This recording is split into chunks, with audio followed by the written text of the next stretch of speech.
আসসালামু আলাইকুম। আহ ভাই বন্ধুরা, এই যে দেখো,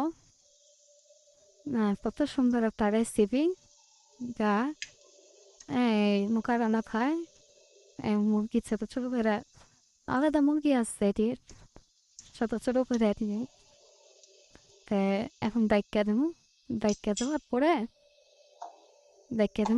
10 মিনিট পরে উড়াই দেবো। এই জিনিসটা দিলে আছে না, অনেক মজা।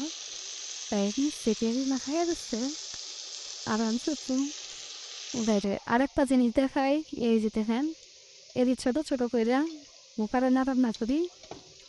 এই যে ছোট ছোট করে রান্না করিয়েছি মুখারান্নার জন্য। আস্থা মন্দিরটা ছোট ছোট করা যায় না সহজে, তাই দেখছেন